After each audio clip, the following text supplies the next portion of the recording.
Hey everyone, and welcome. I'm Joe Brady, and I'm really looking forward to showing you some cool stuff today. We're going to talk about photographing products for websites, eBay, Etsy, whatever need you might have. I'm going to show you some cool gear and some cool tips that will allow you to do that. So what is our goal today?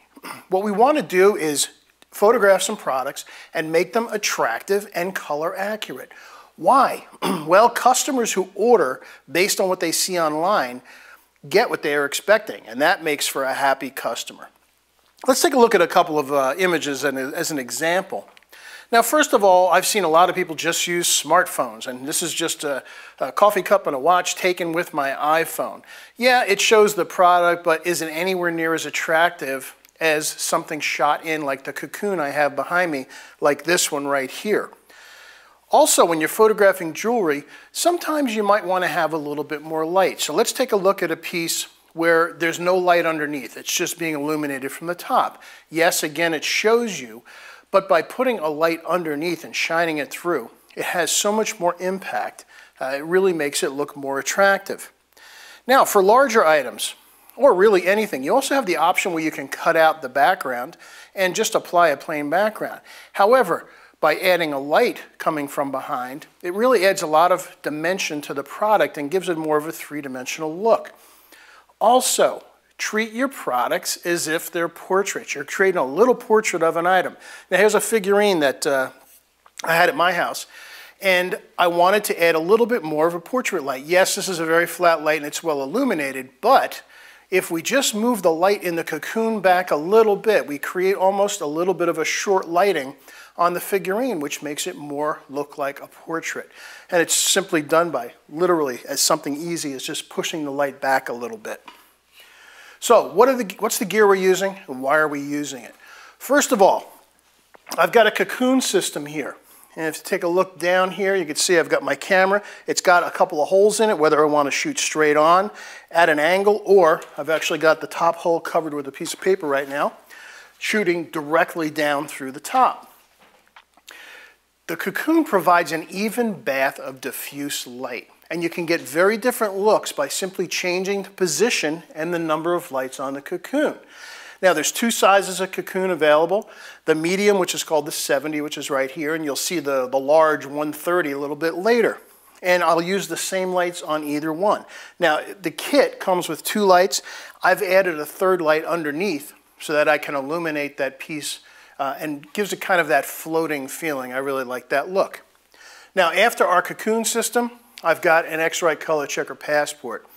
This allows me a white balance standard and a color standard, and it provides me the ability to create a custom camera profile so that I'm going to get accurate and consistently reproducible color. And I'll show you how this works in software in a little bit. Next, a light meter. Now, for this shoot, I primarily used my little favorite. This is a Sekonic 308S, and yes, I've got a green one. You can't get these anymore. Don't you wish you had a green one? Now they come in one color, black.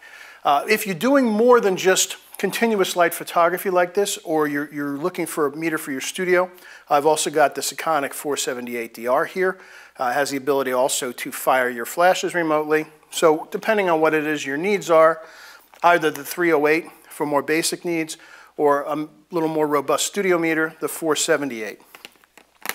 A tripod, very important piece. Your exposures, in order to get maximum depth of field, are going to mean low shutter speeds. Even though on the video these lights might look very bright, I just metered it a second ago, when I wanted to get f20 to have everything in focus from front to back, it gave me a reading of 1/8 of a second. So not something you can handhold. Also, by having it on a tripod, it's always in the same position. And if you always place your product in the same position, you really can keep your flow going and you can capture a lot of images in a short period of time. Now, also, I'm using Lightroom 5. A couple reasons for that. One of them is it allows me to shoot directly tethered into the computer. It allows me to apply to that direct tether a custom camera profile, white balance, any kind of corrections I want to apply, I can have them done as each image is sent into the computer. And that includes sharpening and contrast enhancements if you think they're needed. Again, I'll show you how to do this as well. Now, some optional stuff. Photoshop CS6 or Creative Cloud, you could get by with 5 as well. If you need to do heavy editing, if you want to do compositing, if you want to do special effects, text overlays, that kind of thing, will allow you to do that. You could also get by with Photoshop Elements. I also like to use a tether cable. I've got this long orange USB cable. This is from Tether Tools. It also has a piece on it called the jerk stopper, which you'll see in detail in just a second. That protects the USB port on my camera. The camera I'm using is a Sony Alpha 99. Yes, also you'll see probably more camera than we need for this type of photography. But the beauty is with this articulating screen on the back of the camera, I can have the camera down low and I don't have to get down on my knees for the framing and exposure. I get to see live everything that happens right here. So let's get everything set up. We're going to prepare for our product shoot. Let's take a trip to my home studio and put everything together.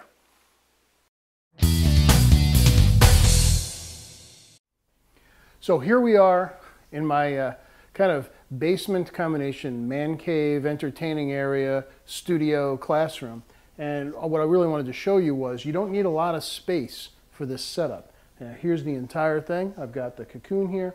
I've got 2 lights. I'm even going to add in a 3rd light in a little bit. But before we start shooting, we need to get all the pieces in place. So I've got my Sony Alpha 99 here. Do you need this level of camera for this kind of photography? Really, the answer is no, you don't. You do want to have a camera, however, that can shoot RAW, because we're going to take advantage of what the Color Checker Passport's going to do, and we'll see that in action in a little bit. Also a little later, just to show the point, I'm going to shoot with my Sony NEX7. This camera also can shoot RAW. It's got this small little pancake lens will let me to get in close. Both of these cameras have a lot more resolution than we need typically for this kind of photography. Most of the times this stuff's going to end up on a website or online. So we've got 24 megapixel cameras here, and we're going to be making images that are going to use maybe 1/10 the size of the resolution we're capturing. So we don't need actually to have a specialty lens. We don't need to use a macro lens for this. I'm just going to use a standard 24-70 on here. It's going to allow me to get fairly close to small things like earrings, but back up to capture the entire inside of the cocoon as well.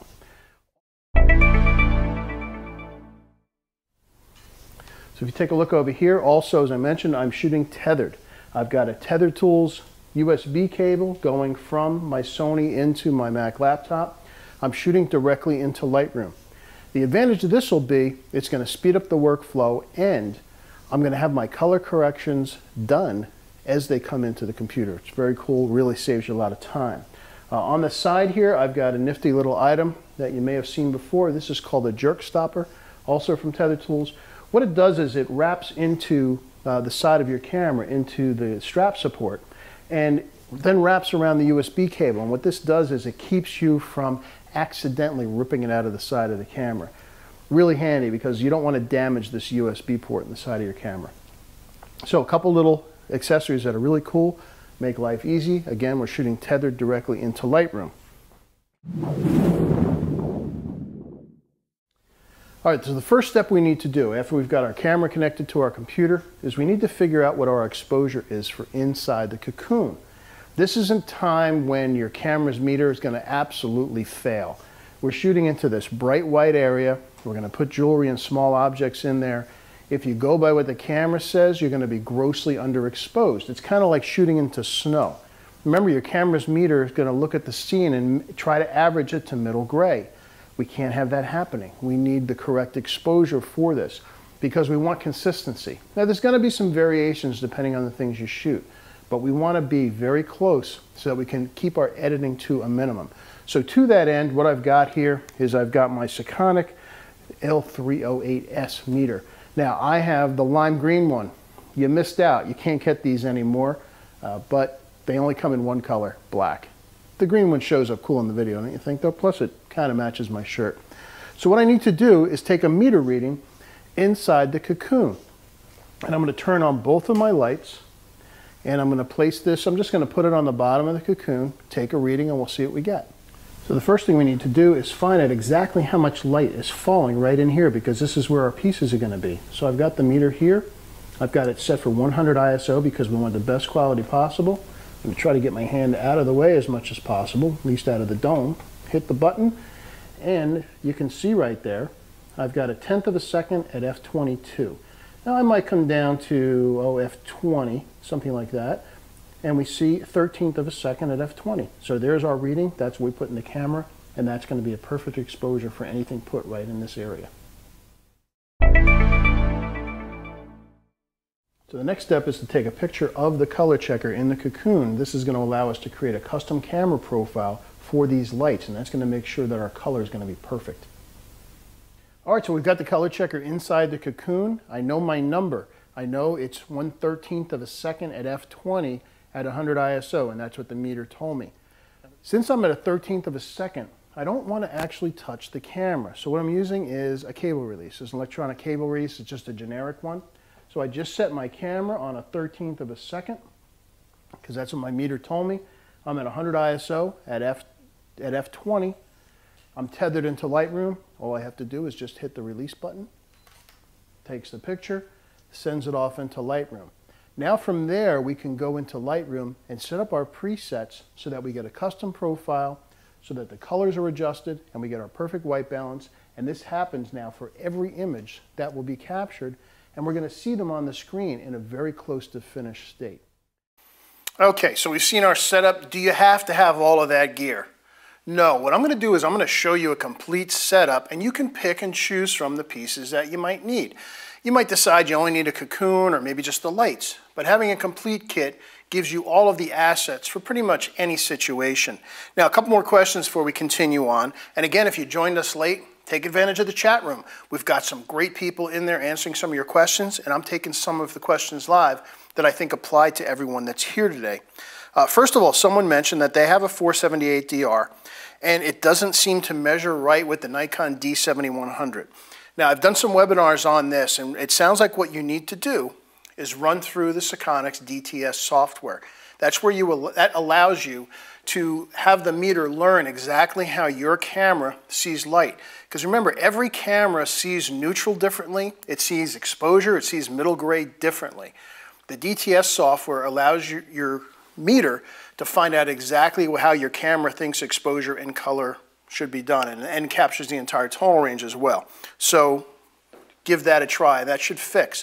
I found some cameras can be a half a stop over to a half a stop underexposed based on a standard meter reading.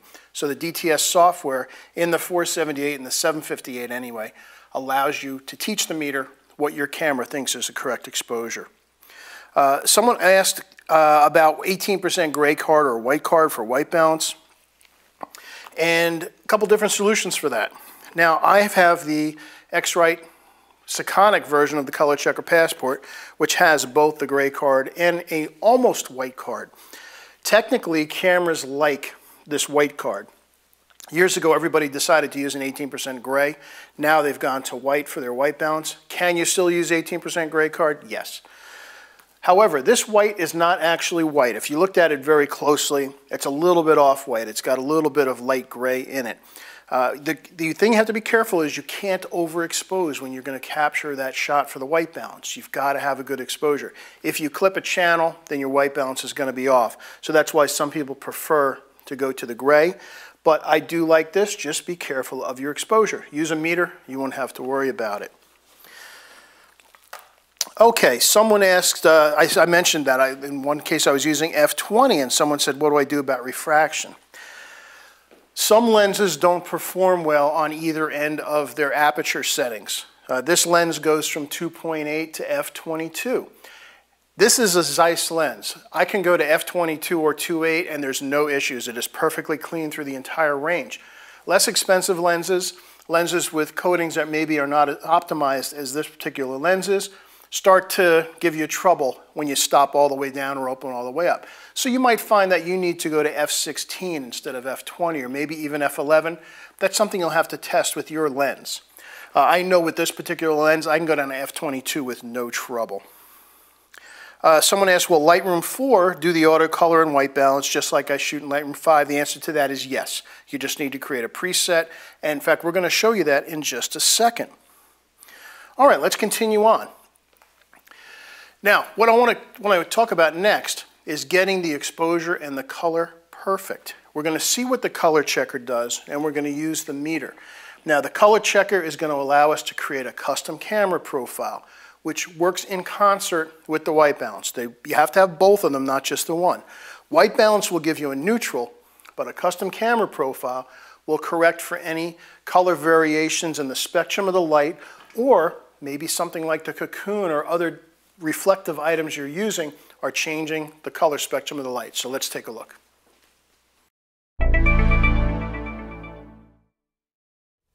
So why do we need to use a color checker with these lights? Well, we could use just use a white balance card and that'll get us pretty close. However, we're shooting some small items, some colorful items, some jewelry. And if you want to sell this stuff online, color is really critical. Because if you get a customer that's buying a piece of jewelry and they're expecting a certain blue, for example, and then when they receive it, it looks different, they're not going to be happy. What the color checker does is it corrects for changes in the spectrum of the lights. For example, I've tested these Bowen Stream lights. They're really nice lights. They're right around 5,000 K or so. And the white balance will fix for that. However, any artificial light like this has dips and bumps in the spectrum of light that it puts out. And I found that the standard Adobe profile, when I apply it to these lights, there's a little bit of blue missing, a little bit weakened blue, and a little bit of weakened orange. By taking a shot of the color checker and creating a custom profile for that, it corrects for that. So all of the colors snap right into place. So the image that you see on your screen, again, provided your screen is calibrated, is going to be perfect match to the piece we're actually photographing. And that's what we're after, because when people get what they're seeing on the screen, they're going to be happy with their purchase, and that's the whole goal. You want to sell more, right? Let's create a custom camera profile for our light. So here's what we do. We've taught a shot of our color checker. Simply go up to File, Export with Preset, and you'll see the color checker passport listed there. And this will show up as soon as you install the software. Now give your profile a name. I'm going to call it, I'll name it after what we're doing. We have the Bowen's Cocoon, and I'm shooting a Sony Alpha 99. Of course, I have to spell it correctly. I'll get rid of that A real quick. Okay, so I saved that. It says may take a minute or so. I generally find it takes about 45 seconds, so we'll just let it do its thing. So it says the profile's been created, and you have to restart Lightroom before it becomes active. So let's go ahead and quit Lightroom, and we'll go ahead and restart. And then when we go there, we'll be able to see that our profile is sitting there waiting for us.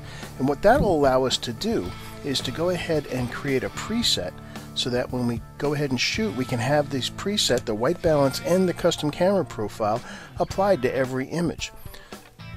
So let's restart our tethered capture, get our camera hooked up. Okay, so now it's sitting there waiting, and we need to create a preset for what we're going to have assigned as a white balance. So let's go ahead and get the white balance, and you can sample off the gray or the next one in. They're all technically neutral, so let's go ahead and do that. So we've got our white balance, so now it looks nice and clean. The next thing we need to do, however, is go ahead and apply our camera calibration. That works with the white balance to make sure all the colors just jump right into place. So if we take a look at the Adobe Standard and we scroll up to our new profile that we just created, if you took a close look at the target, you saw so many colors jumped. Let's go ahead and zoom in and take a closer look at that. Alright, particularly take notice of the blue patches, a little bit of the orange, that kind of eggplant color. So watch the colors. So there's the Adobe Standard. Some of those colors have turned out to be a little bit weaker. Let's go ahead and apply our custom profile and watch those colors kind of jump into place. Now we know that every image is going to have the color we wanted. Actually, that little kind of purpley lavender color went off a little bit too. So now we know our color is great. So we go over to the presets menu. Let's go ahead and give it a name, and we'll be clever again. We'll just call it the Bones Cocoon Shoot. We're going to add both the white balance and, oh, they always like to have the process version, and the calibration, which is the custom camera profile. Go ahead and create that, and now we have a preset that we can assign. So if you go into your develop settings, as each image comes in, we can apply that shoot preset that we just created. Now every image that gets shot will automatically have the correct white balance and the custom profile applied to it as it comes into light.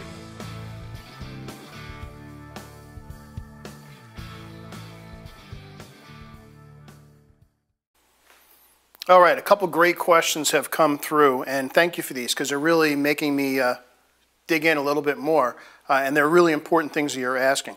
First of all, someone asked, is there special software in Lightroom to do the tethering input, or can you do it with Photoshop? You can't do it with Photoshop. Maybe something that will happen in the future. The tethering is built into Lightroom, but not completely. Even though Lightroom supports the RAW files from pretty much every camera out there, the one that's built in are Canon and Nikon. Even my Sony, I had to spend an extra 29 bucks to buy the plug-in for Lightroom. There may be others out there made by third parties. I'm not sure. You'd have to do a search on that. But the basic tethering operation is built into Lightroom. And as far as I know, it's the only Adobe product that currently allows you to do that. So someone asked, what if you don't have Lightroom? If you're just using Photoshop or Photoshop Elements or some other program for doing your editing, then you just have to do it the old-fashioned manual way. Take your card out, load it into your computer, and then import them into your software. I highly recommend, though, if you're going to do a lot of this, you should have Lightroom, because Lightroom just makes this process so easy and so automatic. And if you're doing it a lot frequently, we do it not only for this, but for all our portrait sessions as well. Having those images come in right away, there's no wonder if the images are captured okay, because they're already in the computer when you do that. So it's a worthwhile investment. Someone asked, does the Color Checker Passport work with Capture One Pro? And the answer, sadly, at this point is no. The Color Checker works with DNG files. It's something that happens behind the scenes. You don't have to do anything to make it happen. But Capture One, Capture NX, and some other softwares only work in ICC behind the scenes. It's getting a little technical, but the answer is right now only the Adobe Creative Suite has adopted the DNG color workflow behind the scenes, so you have to use one of those programs to use it. Someone asked, how do you go about photographing mirrored surfaces? They've got a metal shroud around a light fixture they need to photograph. I don't know how big this thing is, if it would fit in this cocoon or the big one that you'll see in a minute. But I found that really tinting them, having a complete tint of white, translucent, reflective material does a great job for that kind of piece. Some years ago, I photographed some jewelry for Harry Winston's in New York. 3 jewelry pieces that these guys came into the studio to have photographed that totaled $4.5 million, and they were diamonds and emeralds and things. So obviously very transparent and very reflective. By using a device like this, and any of the openings that you see here, like for shooting, were covered with white material because we didn't want any of the ambient light coming in or anything reflecting off that. Even to the point where the camera was wrapped, the lens was wrapped. You still might find you're going to see a reflection of maybe the circle of the camera lens. That's going to require you go into Photoshop or in Lightroom to get rid of that, but it does work very well. Let's see. Someone asked about where do you point the passport? Do you point it towards the lens no matter how many lights or what direction they point? The whole idea of creating a custom camera profile with the passport is it needs to be underneath the light that is going to be illuminating the thing you're taking a picture of. So if you just put it in the same position that the object's going to be in, that's going to give you a correct profile. Understand that a profile is different. It's above and beyond white balance. White balance gives you neutral. A profile then corrects for deficiencies or extra bumps of color in the spectrum of this light. You'll find some lights have very strong spikes of certain colors and are weak in others. Standard fluorescent tubes, for example, have a strong green spike in them. Your eyes can't see it, but your camera does. What that ends up causing is a deficiency in magenta. A color profile with the Passport will fix that. Just again, make sure it's in the same light that's illuminating the subject you're going to photograph. And to that, someone said that they calibrate their monitors weekly. How often should you calibrate the camera for a given light source? Well, what I found for these lights, once I created one light for the cocoon lights inside the cocoon, that's the only one I need. Because again, remember, a profile is fixing deficiencies in color spectrum. It's not doing the white balance. So if something changed, if the ambient light in the room changed, or maybe I moved the lights way back and it caused maybe the color to go a little bluer, then that might call for a white balance fix. I'll go ahead and white balance again, but the spectrum of the light has not changed. So once you create a spectrum for a certain light source, you're going to be done. Now that said, the fact that I have the cocoon here with the light shining through it is going to give me a slightly different spectrum than if I was just using the lights without the cocoon. The cocoon itself is going to add a little bit of flavor, a little bit of color, maybe boost the blues a little bit compared to then if the lights were not shooting through the cocoon. So for that case, I would create another profile. But once you create your profiles for your basic light setups, bare lights in the cocoon, ambient, daylight, fluorescent, etc. Once you have those, you're not going to have to recreate them. What you're going to have to keep doing is just have a new white balance reference. Let's see, anything else? Nope, that's it for now. So let's continue on. Now, there are a lot of techniques for small product photography, and we're just really touching on a few examples today. I have done this in the past. I'm not a master at it. It takes a little bit of practice. It takes a little bit of experience, and it's going to take a little bit of figuring out what you like. Remember that just putting the product in there is one thing, but remember you want to pose your product. Product styling is a whole technique and profession on its own.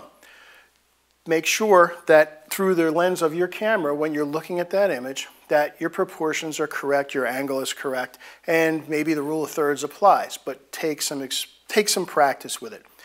You also may decide to use some other props and surfaces to dress up your product. There's nothing from stopping you putting decorative papers in here, for example. When I shoot jewelry, I find that stone and wood can both look great. Some others prefer to use black plexiglass or fabrics. Take a look at websites, search for images of similar products and see which looks speak to you. Or you can go completely on your own direction and completely experiment. And by the way, food can also be shot in the cocoon, or if you've got something really big, you can use a seamless background and use the exact same lights.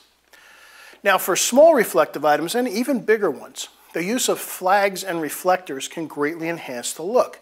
Now when I say a flag, here's one of the flags I used in the jewelry shoot.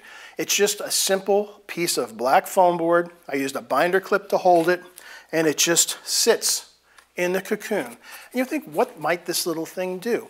Well, it gives the reflective surface something dark to shine into it, and it greatly defines the piece, much more so than if it's not there. Let's head back to the studio. We're going to use some flags to give some small pieces of jewelry some extra pop. Then I'll show you how you can remove the flags in software, both using Lightroom and Photoshop. Let's take a look. See the effect of adding a couple of black flags, and you're going to see how much better it's going to define some pieces of the jewelry. So let's go ahead. Here we have this. Here we have the necklace, and this is just on a backlit background laying inside the cocoon. And what I did was I placed two foam boards on the binder clips. It's darkened up both the side of the big piece and added some dark stripes on the inside of these gold pieces. Let me open this again so you can see the effect. Now, very quickly and easily, you could do it either in Photoshop or in Lightroom. Just get rid of these black pieces and you see the final piece. So there's after the black flags are put in, and here's before, and you can see it's added some depth to the image. Let's take a little closer look in this as well. So here we see a zoom in of the same piece, and here is again backlit, but without the black flags put in. When we add the black flags, take a look particularly on the gold piece here and along the side of the big pendant, and watch to see what happens. You can see adding those little black pieces off to the side that reflect into these surfaces give them a lot more depth. Look at that. Look how much dramatic that is, and it really makes for a nicer image.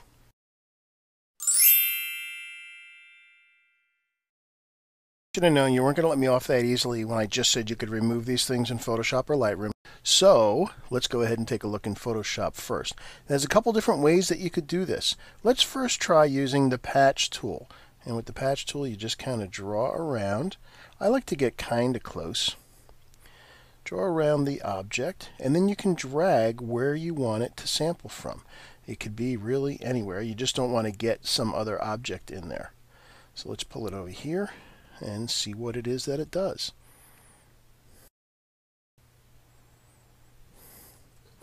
Alright, that did work, but we do have a little bit of a gradation going on here because it was lighter towards the edge than it is closer in around here. Actually, we'll fix that another way.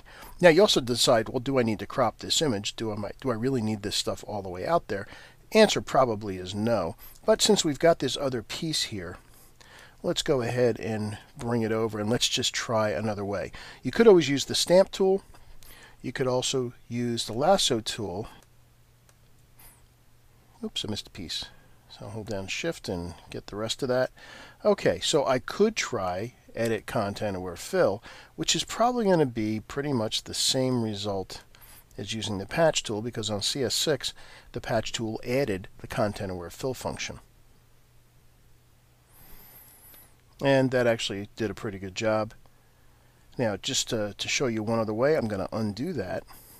Let me just show you one other way. Now, you could also not select any of this, and you could go get your stamp tool. Give yourself a nice big brush. And what I recommend when doing something like this, when I'm painting from something lighter onto darker, I'll change the painting mode from normal to lighten. That way, if by chance it does go over something that is lighter than where you're sampling from, it will leave it alone. So I just sample from where I am, go over onto the piece to get painted over, and in that case, that does a nice job. Now, remember I mentioned we have this going on here as well. I'm going to put it back to normal and bring down my opacity to 50%, and I'm going to sample over in this light area, and I'm going to paint a little bit over top of where that gradation was, just gently to have it fade from the almost pure white into that very slight cream color. And there we go, they're all gone.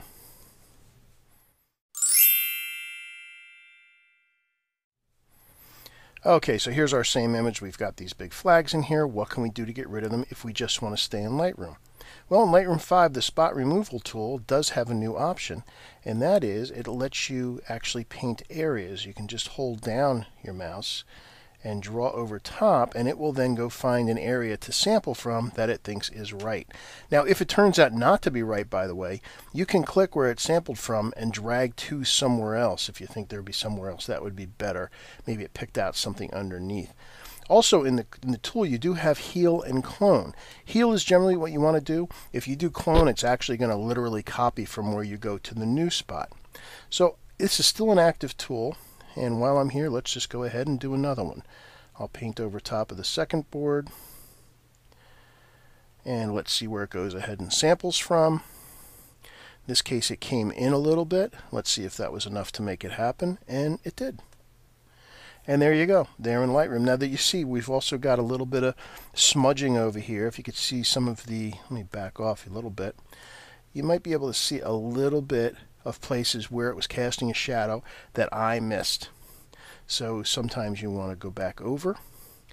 I can just add, you just go outside where you just missed. I'll add from there. And actually that did a pretty good job. I've got some pieces over here as well. Let me get rid of those. Might have some spots around on my image. Now in this case, it went and sampled from down underneath where it already was. And I can just hit done, and there we go. All our black flags are now gone.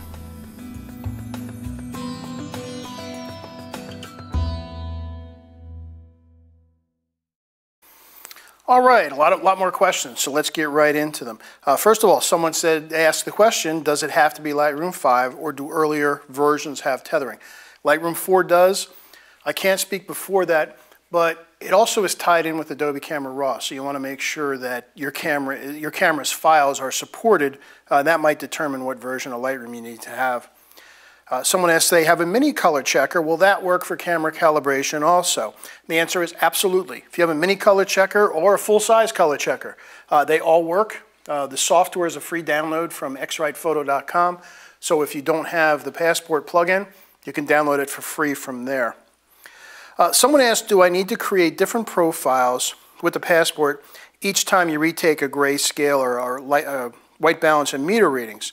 So like, for example, if you're doing a model shoot where you need to create profiles for different clothing and different light, if the light source, meaning the type of light has not changed, you do not need to create another profile.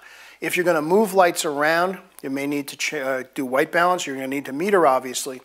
But for example, if we're using studio lights, the spectrum of the studio lights isn't changing. It's always the same.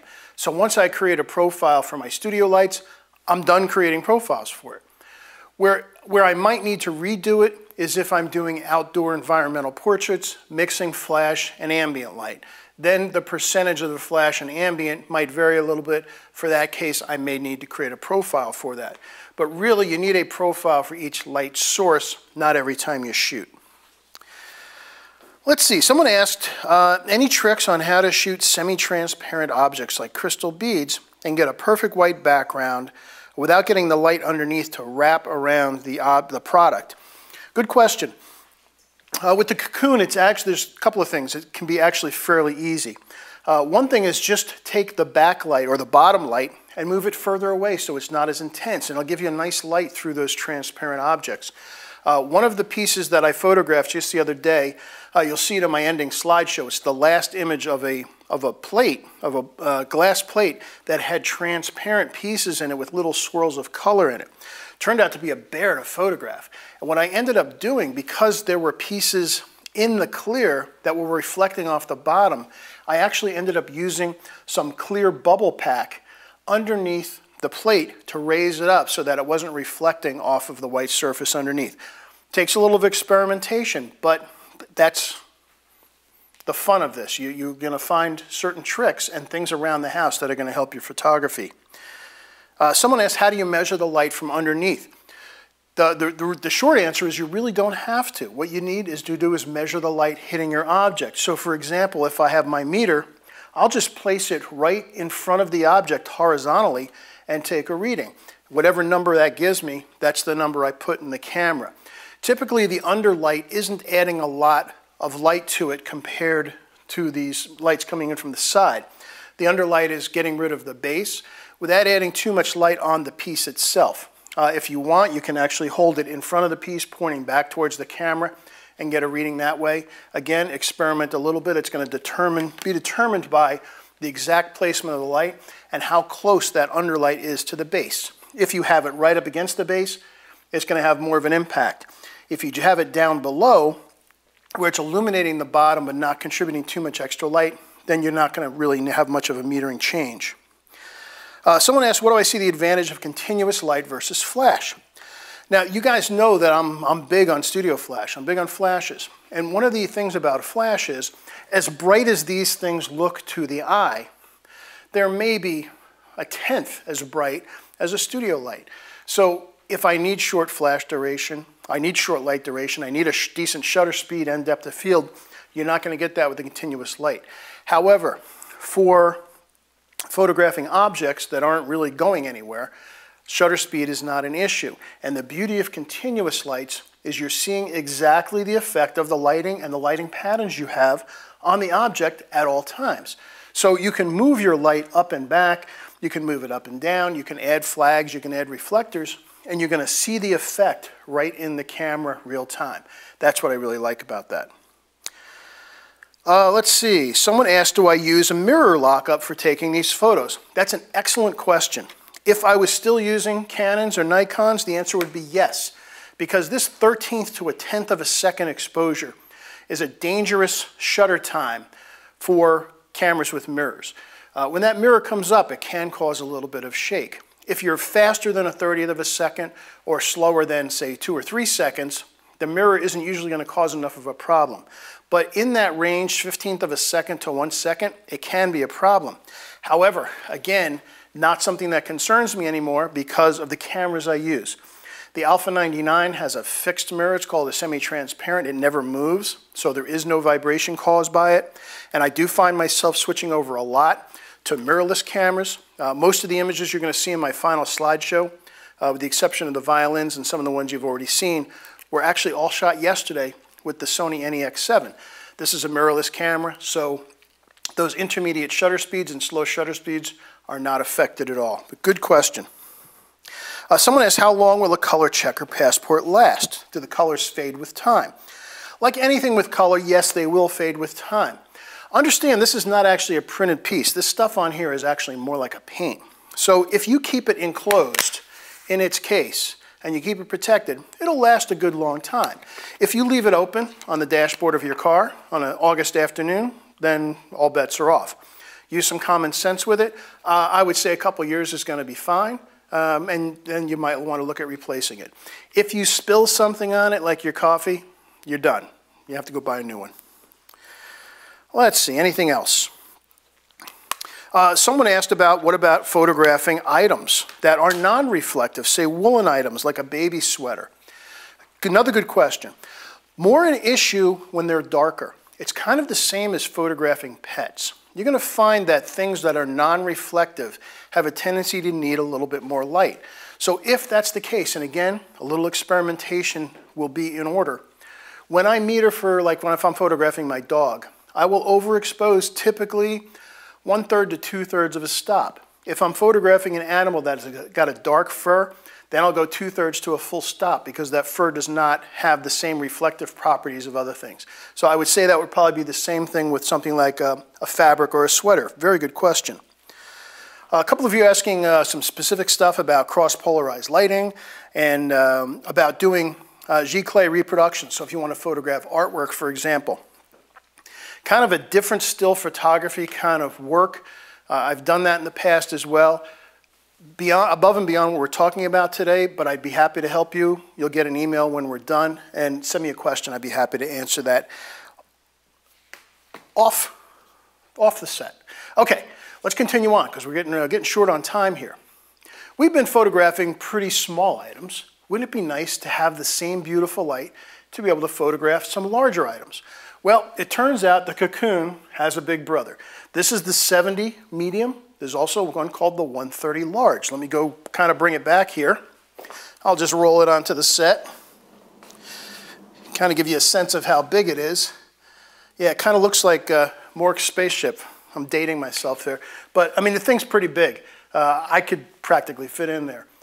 You can use the same lights. In fact, if you had both of these, and this Cocoon is not that expensive, if you have both of them with the same lights, then you can have all your products and be photographed kind of the same way. So to use this, what I did was I had a series of violins that I needed to photograph. So let's take one last trip back to the studio and use the big Cocoon for some great musical instrument shots. By the way, before we go to the video clip, I'll apologize. I understand some of you were having some audio issues. It has nothing to do with our resolution. As it turns out, there's something else going on with the broadcast. If it's affecting you, no worries. If it's driving you nuts, when we post the full video, that'll all be gone and you'll be able to watch it in silence. So let's go back to the studio and see the big Cocoon in action.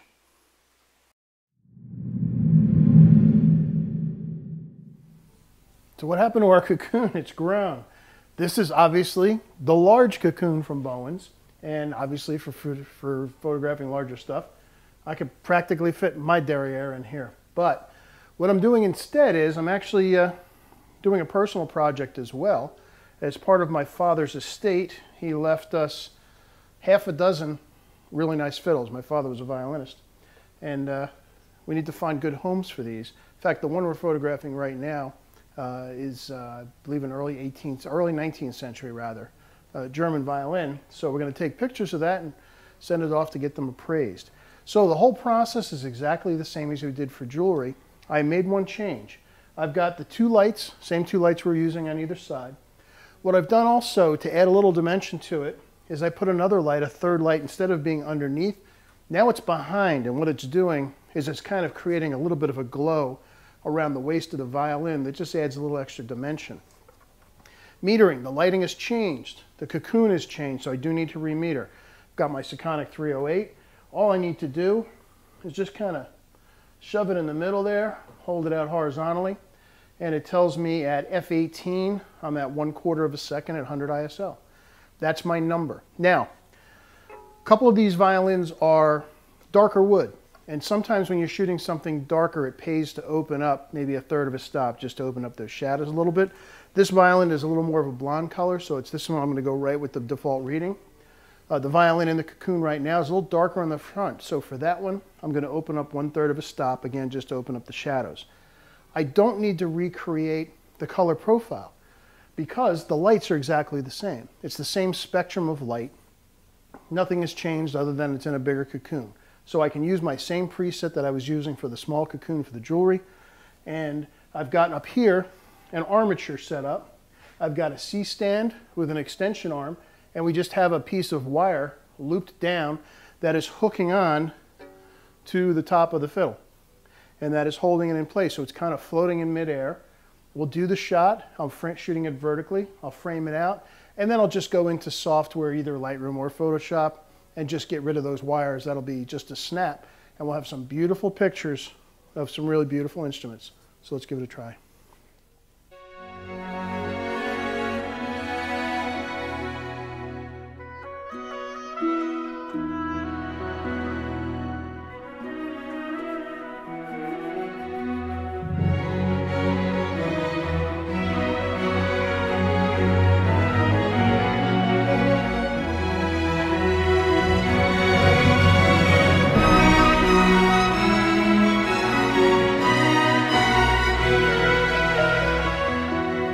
So what's going on here? Why does this work so well? Well, unlike as if I just had this out in front of a seamless background, I've got this entire cocoon, this entire tent around the pieces. And as you see from the video, the violin's kind of in its in a place where there's both specular directional light and light coming from everywhere exactly at the same time. That's the beauty of this, because I've got lights going through this translucent material. Then when it goes inside, it's bouncing around. So there are hot spots, there are bright spots, and then there's an evenness to the light at the same time. I can change the reflections and where the highlights occur just by moving my lights back and forth a little bit. Also, for the light in the back, again, that was my personal preference. I could put it up top, I could put it in front, anything I want. There's also diffusers that come with the lights, kind of like, that looks like a shower curtain. Yeah. What do you think now? I don't know. That these fit over the front of the lights that will further diffuse. So if you were doing some small objects and you didn't want to use a cocoon, you can just use the lights with their diffusers. It becomes like a small softbox at that point. But if you want that complete wraparound light in a system that's really easy to use and really effective, the cocoon really will do it. And this system really is designed to work well. Now, this big one doesn't come with a stand. I actually have it on top of a Black & Decker Workmate. And it's actually the perfect height for what we're doing. So get the lighting out of the way, get that color correct with a color checker, use a meter. Don't trust your camera's meter because in all this light stuff, if you go by it, it's going to grossly underexpose it. And just get down to shooting, and it just allows you to do production. If you have a lot of items you want to put up on your website, on eBay, on Etsy, wherever, you can just do production. You can just keep them going. Once everything's set, you don't have to worry about it, and you're going to get great results. And that's the whole idea. This is going to allow you to get great pictures of your stuff and allow you to sell more. What could be easier? So a couple questions, and this is a good one. Someone asked, how do you photograph reflective items without catching your camera in the picture? Good point. Partly has to do with angle, actually the angle of the reflecting surfaces, and sometimes it's going to be slightly unavoidable. First thing you do, again, there's 3 holes in the cocoon, one through at a 45-degree angle, one from the top, one from a low position.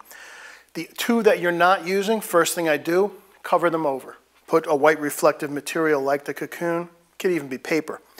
Sometimes it's going to be unavoidable. You're going to have to be careful about the position and the angle of your product. But that said, you might still have to go in and get rid of your lens. You might see the circle of your lens somewhere show up on the piece. Now, one of the beauties of something like Lightroom is if your product is always kind of going in the same place and your camera's on a tripod, that lens is going to show up in the same exact spot in every picture. And what you could do is do an adjustment in Lightroom so that that spot is always removed. It's something that can be done. And stay tuned, I'm actually going to be doing a Lightroom webinar coming up. I'll talk about that there. Someone asked how easy is it to clean marks in the cocoon if you drop something. It's pretty easy. It's a pretty rugged material. It's a very heavy plastic. I do keep a little dust gun, can of dust, canned air to clean it out. Also, if something still shows up, again, you can use the cleaning tool in Lightroom to automatically go to that spot because it's going to show up in the same spot every time. Fix it on one, and then you can sync it, the spot removal, to fix on every one. Someone asked if I had tried light painting from outside the cocoon. Good question. I haven't tried that yet. Someone asked about focal length of the lens. Now, I did talk about in the video and in the metering. I was using from f/18 to f/20 most of the time. Do you need a macro lens? If you're doing really small stuff, might not be a bad idea. However, again, this is a 24 megapixel camera. Most of the stuff that's going to be prepared for online is going to end up, what, 800 pixels? Maybe 800 pixels wide for a big image on a website or on eBay or on Etsy, where this camera is capturing 6,000 pixels across. So, did I need a macro lens? In this case, the answer is no. And by being a little bit further back and going to f/18, f/20, I was able to capture the sharpness from the front to the back of all the products with no issue. If you do go to macro, that can be really cool for really small objects, but just understand when you go to macro, your depth of field becomes very, very tiny, and it's going to be very difficult to get the entire product sharp. That may or may not be important to you. That's a personal thing. Let's see. Someone asked what kind of lights are in the Bowens kit. They are fluorescent. They're CFL fluorescent tubes.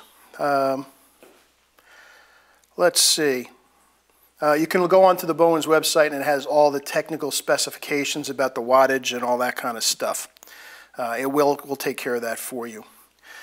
Okay, let's continue on. A couple more things. Now, this was a lot of fun for me. I hadn't done much product photography for about 10 years, since my days when I worked in New York City. I really had forgotten how much fun it could be, and that with the right tools, it was both easy to do and really provided exceptional results. So let's take one last look at the tools we use today. First, Sekonic meters. Again, I had 2 of them here. Someone asked they wanted my green Sekonic meter. Well, you could check on eBay, but they are gone, and I do love this. Barring that, I've got my Sekonic 478DR, or you can still get the 308S in black. This will provide perfect exposure for every time. You cannot trust your camera's meter for stuff like this because depending on how close you are to the product, how you've got your lighting patterns, you've got all this light in here, it's going to overexpose, or it's going to underexpose if you've got a bright white. If you put something on black fabric, it's going to grossly overexpose it. So having a meter will give you that repeatability. Color Checker Passport. We've talked about that. When you create a profile for your lights, it will fix any spectral issues as well as the standard Adobe Camera Raw that exists both in Lightroom and in Photoshop. Does have a tendency to cost you some blues. And with the cocoon, I found myself losing a little bit of lavender and orange as well. This put it all back. A camera that can shoot RAW. Now, is this absolutely critical? Can you get away with it? Yeah, you can. You can just do a white balance. But you need a camera with RAW capability of shooting RAW in order to be able to use the Color Checker Passport. Lightroom. for both Windows and Mac computers. It's a relatively inexpensive program, but it's very powerful. It's a great image editor. It's a great batch processor. It's a great image database. And lastly, of course, our Bowens Streamlight Cocoon Kit. This is the piece that made that diffuse bath of light that illuminated all our products so beautifully. And really, to sum up, the bottom line is that when you're presenting your products online, the image on that website has a great influence on a potential customer's buying decision. Treat each item's photograph as a portrait and pay attention to light patterns and reflections. That care will pay off. Before we finish up, I'm going to show you a little closing slideshow of examples I've shot over the past couple days, both with the Alpha 99 and the NEX7. Let's take a look.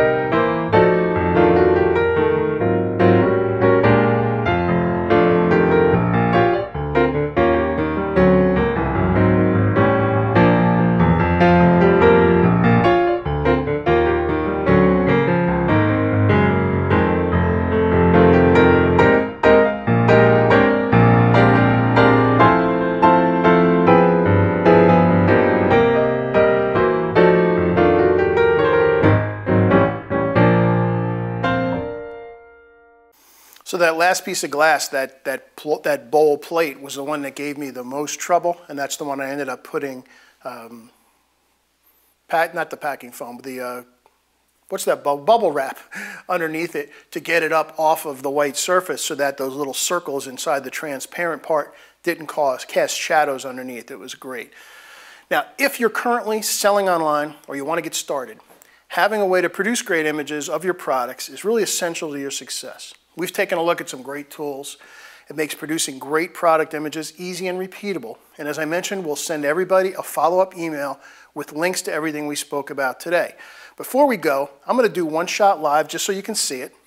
I've got my Sony Alpha 99 hooked up. I've got it tethered in. I've got, actually it looks like dessert ready to go. So I can either use my cable release, which I've got right here, or I could actually shoot it right from Lightroom. In fact, let's go into Lightroom a second. So here you see Lightroom. Here you can see I've got my Alpha 99 connected.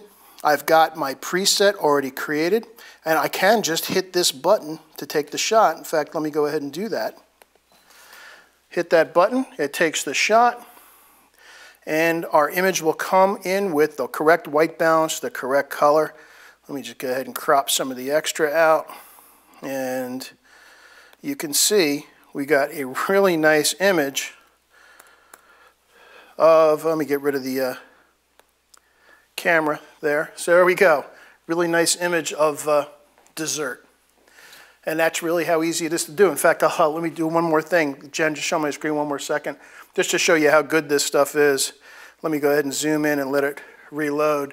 And you can see the resolution of these things is just crazy. Really makes for some cool images. So yeah, donuts. You think I got this way by eating salads? No. So I know that was a lot to cover. It was a lot of fun. Thank you all for the great questions. Again, we just scratched the surface. We could do many hours on specifics about photographing different items. But get the basic tools in place and do some experimenting. Treat each item as if it's a portrait, and you'll end up with some great results. So until next time, thanks for your great questions. Keep shooting, and thanks for watching. Bye-bye.